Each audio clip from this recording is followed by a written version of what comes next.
Cerita tentang apa? Tadi kan sebelum saya cerita ke Mbak Yuni, Mhm. aku udah cerita dulu sama calon suamiku gitu ya. Oke, Hawa. Tentang pribadi atau bagaimana ini? Iya, pribadi. Oke, kamu tahu kan setiap kali telepon masuk ke saya tuh secara langsung dan tidak langsung masuk di YouTube sama di Facebook. Jadi saya tidak Iya. ingin ntar kalian minta take down. Kenapa, Mbak? Iya, sebentar saya lost speaker dulu ya. Mhm.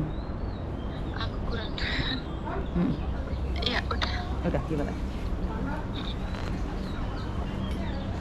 Ada apa?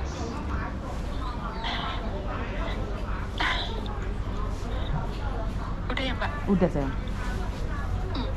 Gini Mbak Yuni, aku pada tahun 2002 Mhm.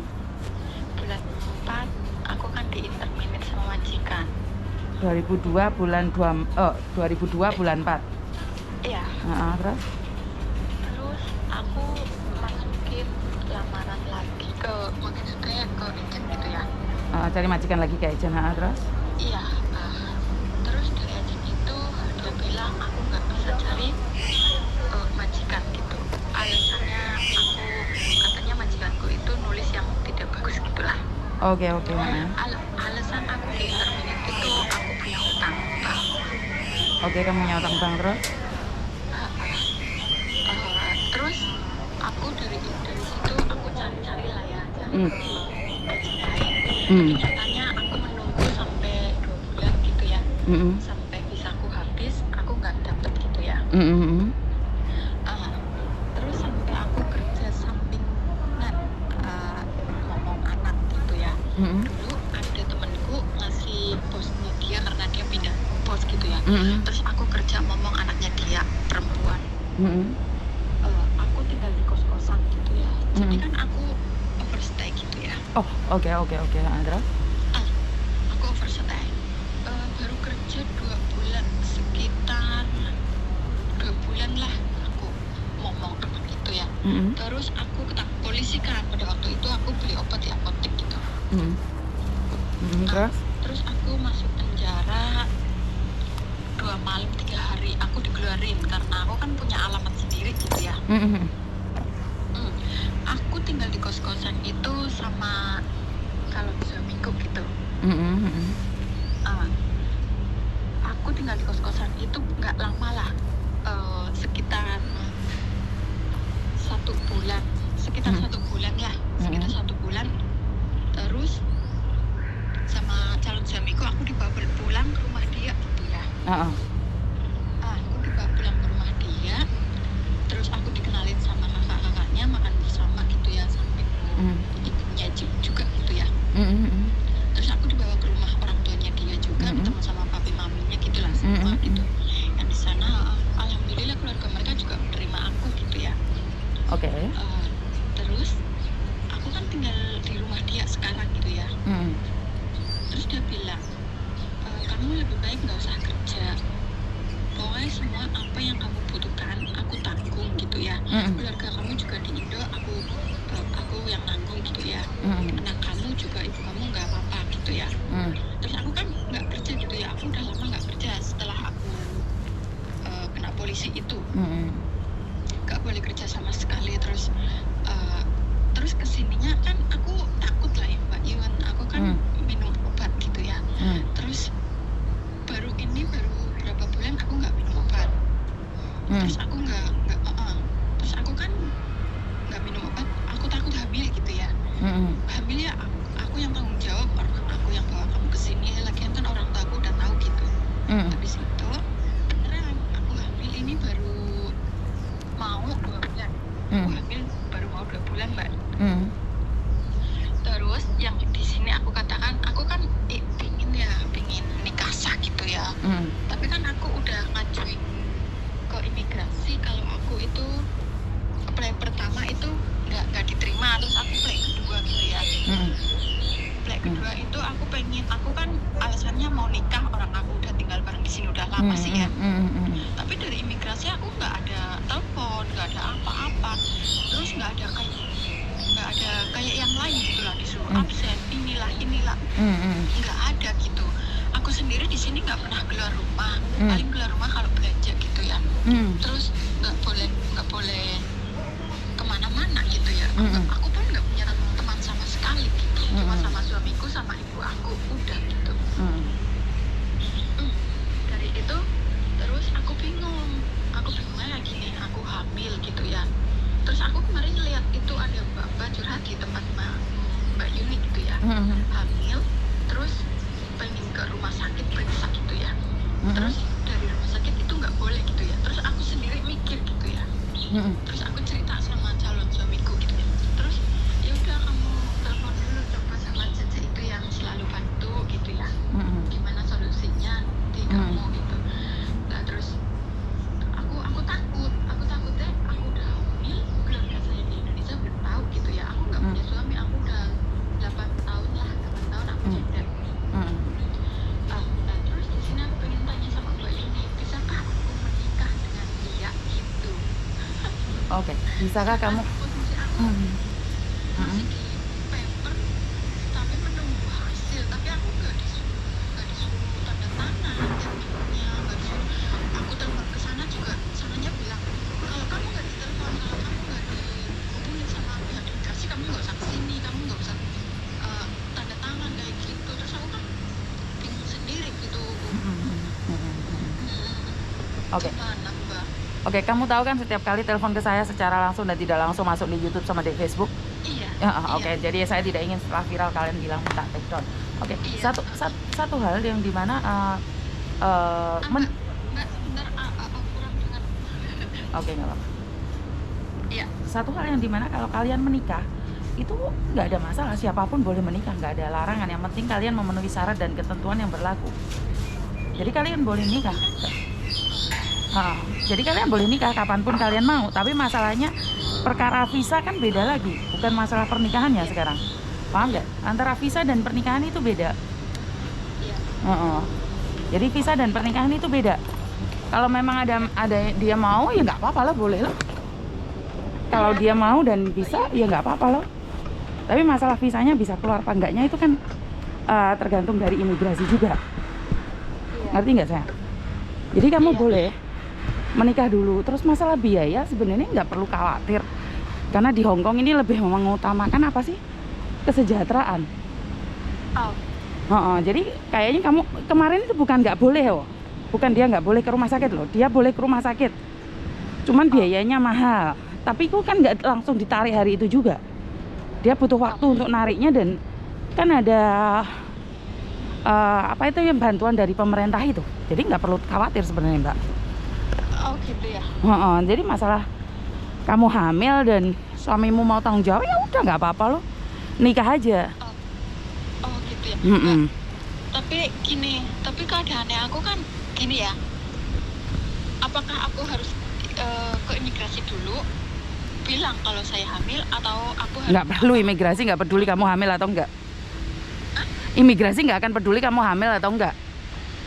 Nggak ada. Aku boleh ke rumah sakit langsung itu bawa surat yang dari imigrasi itu ya? Iya, kamu boleh mungkin kamu harus bayar, tapi kamu bayar di awal waktu pendaftaran itu aja. Paham nggak? Maksudnya kan aku kan udah bilang ya sama calon suami aku, tapi aku nggak ada KTP, terus nggak ada KTP itu mahal. Terus dia bilangnya nggak apa-apa mahal, yang penting aku bisa sama kamu, aku bisa nikah sama kamu, aku bisa biayain lahiran kamu, kamu nggak usah mikirin apa-apa kayak gitu kan. Kamu jangan ngomong kayak gitu Dok. Kalau kamu ngomong kayak gitu biayanya mahal sekali, bilang aja kamu nggak punya uang. Nggak usah ngomong ada yang tanggung jawab. Paham nggak? Iya. Rumah sakit gitu. Iya, makanya saya kasih tahu jangan sampai ngomong kayak gitu. Jadi intinya kalau kamu ngomong kayak gitu, ya jelas pemerintah akan mengenakan biaya yang besar padamu. Jadi kalau kamu butuh apa itu bantuan, itu sebagai rakyat Hong Kong dapat itu apa sih yang dari pemerintah itu namanya? Bantuan, subsidi dari pemerintah. Ya kamu jangan ngomong kalau kamu punya uang, bilang aja ada laki-laki yang tanggung jawab tapi bukan di keuangan, bilang gitu aja. Jadi kamu biar nggak ditekan. Sekali di rumah sakit satu hari itu 5.100 untuk nggak bercanda loh.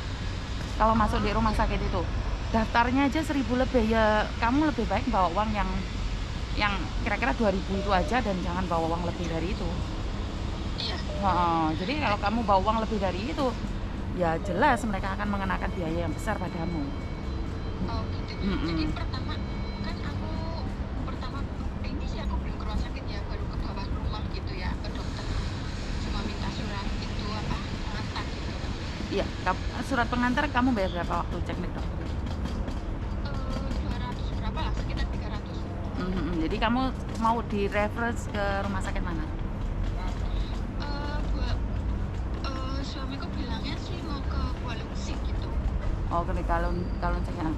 Jadi kamu jangan sampai ada yang menemani. Kalau kamu Aku harus sendiri. iya, kalau kamu ada yang menemani, Nggak pinter ngomong sih. yo hamil aja kan nggak perlu pinter ngomong ya. Oh gitu ya. Oh, kamu ngecek hamil tak? Kalau ada yang nemenin, kamu bayarnya mahal loh. Mahal banget loh, bukan mahal loh, mahal banget. Terus kan gini aja. Aku pikir-pikir malah aku pengen pulang ke Indonesia. Kalau malah pulang Indonesia malah lebih mudah loh. Aku pengen pulang Indonesia, terus aku balik lagi ke sini. Oh, nggak bisa. Kalau kamu pulang, ya pulang seterusnya. Kalau kamu mau balik lagi ke sini, jangan harap kamu sudah overstay ya. Kamu sudah overstay. Kemarin yang overstay aja ketangkep kok, dia pernah overstay terus ganti nama itu aja ketangkep imigrasi.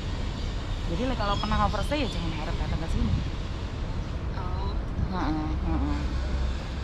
Tapi terus itu aku harus ke rumah sakit itu bawa surat yang imigrasi ya, pengganti KTP itu.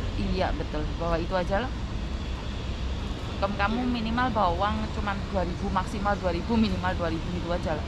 Jangan lebih dan jangan ditemenin.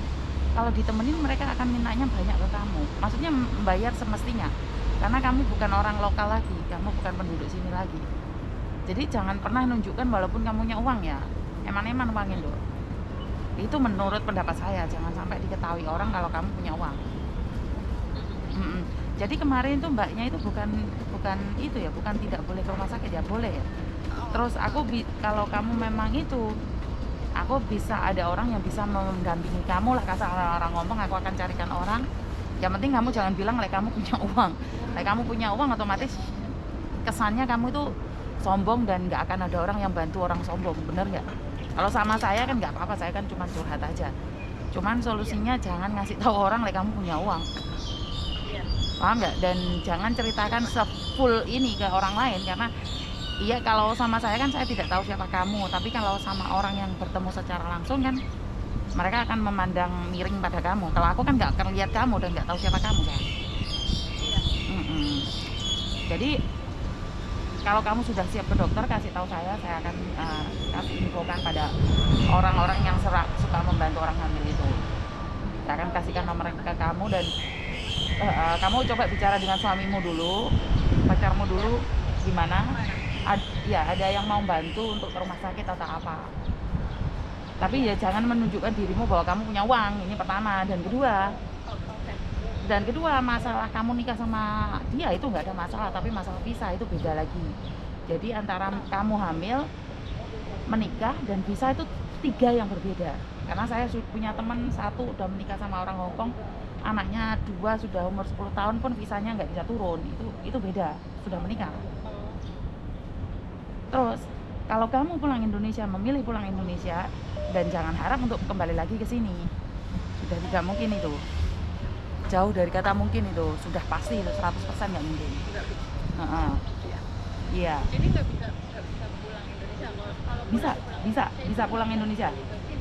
Ya, beda ya dok ya. Aku tidak bilang kamu tidak bisa pulang Indonesia. Kamu bisa pulang Indonesia, tapi kamu 100% nggak bisa balik sini. Itu aja. Apapun alasannya. Karena kamu sudah mengambil keputusan untuk overstay. Nah, overstay itu yang bahaya. Berapa lama sih overstay kamu? Berapa lama ya? 7 bulan, 6 bulan lah. Wah, 7 bulan, 6 bulan. Terus pernah ketangkep juga karena kamu kerja. Iya. Makanya itu kasarannya orang ngomong berlipat-lipat ganda itu kasusnya kamu. Jadi kalau kamu ketangkep nggak posisi kerja mungkin masih aman. Tapi kalau kamu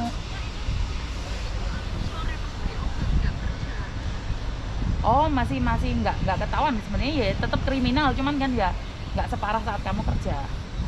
Iya. Jadi karena itulah aku selalu bilang kalian harus hati-hati kalau sudah mengambil keputusan untuk overstay. Ya wes angel, Dok. Oh, gitu ya. Iya. Terus gimana Mbak Yuni? Aku ini kan proses yang di imigrasi itu gimana? Aku harus ke imigrasi apa gimana Mbak? Ya nunggu. Memang ayo pihak kamu ke Kalun Bay kan? Ke Kalun Bay kan? Kamu ke Kalun Bay kan laporannya? Kamu laporannya kemana? Kemana? Laporanmu kemana? Ke Kuala Lumpur. Lah iya makanya. Kan disuruh telepon, aku disuruh ke Wancai, ambil fly yang kedua, terus aku dikasih kertas. Aku udah habis itu aku nggak ada panggilan sampai 3 bulan, nggak ada panggilan, nggak ada apa. Biasanya kan aku seminggu sekali aku dipanggil, tapi ini kok nggak ada panggilan gitu. Terus aku yang masukin ke sana dengan kenapa Anda nggak bilang ke saya? Dan aku tulis di sana, suamiku itu yang nulis itu pakai bahasa Cina kalau aku mau nikah sama dia gitu. Sampai sekarang nggak ada panggilan. Oh iya, berarti kasusmu masih diselidiki loh. Karena kalau kamu mengatakan bahwa kamu nggak pulang Indonesia karena kamu takut dibunuh orang atau apa, itu kan beda. Maka kamu akan secepatnya dikasih paper. Tapi alasanmu di sini kan kamu ingin menikah sama orang sini. Iya. Nggak tahu butuh berapa waktu lama. Itu tergantung dari imigrasi, ya nggak apa-apa loh. Tunggu aja loh, yang penting kamu ada laporan, nggak mungkin ditangkap polisi lagi. Iya. Paham nggak? Yang penting kamu ada laporan. Dulu ya. Gimana? Jadi sebelum aku sakit, aku harus ke imigrasi Kuala Lumpur dulu ya. Nggak perlu. Nah. Oke, soalnya tentang hamil ini bukan aku ahlinya. Ntar tak hubungin orang yang ahli tentang orang hamil yang overstay apapun itu ya. Dan tentang bayar-bayarnya itu juga. Jadi, dan ingat saat kamu teleponan sama dia jangan pernah cerita kalau kamu punya uang dan mau bayarin semuanya. Paham nggak maksudku? Ya ceritakan aja kamu overstay, hamil dan belum diproses. Ini gimana, saya mau ke rumah sakit, itu aja. Kalau kamu bilang ada yang nanggung, malah sulit kamu, nggak ada orang yang mau bantu kamu, ngerti? Nah, ya wes, tak coba tak carikan dulu, terus engkau tak hubungi kamu. Ya terima kasih nih. Oke. Yo, bye-bye. Oke, masalah hamil menghamil ini kan bukan porsi saya tidak berani ngomong ya. Sebentar ya.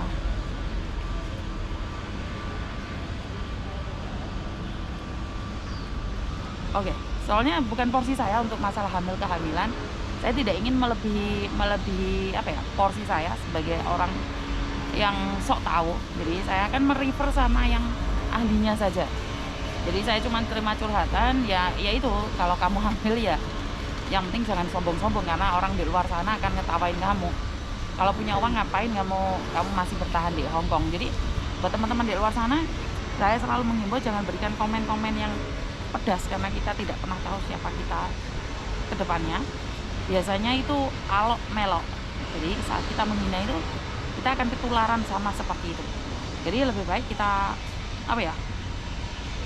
bantu doa aja agar dia baik-baik saja berserta dengan bayinya. Jadi dan pesan buat mbaknya, kalau seandainya sudah jadi residen Hong Kong jangan sombong, gitu aja yang bisa saya pesankan. Karena sekali lagi kita itu pinter menilai orang lain tapi tidak tahu mengoreksi diri sendiri. Bukan kalian, saya sendiri juga seperti itu. Karena itu saya selalu menghimbau pada mbak-mbaknya semuanya, kalau komen yang sopan, yang komen yang baik, doa yang baik. Kenapa sih?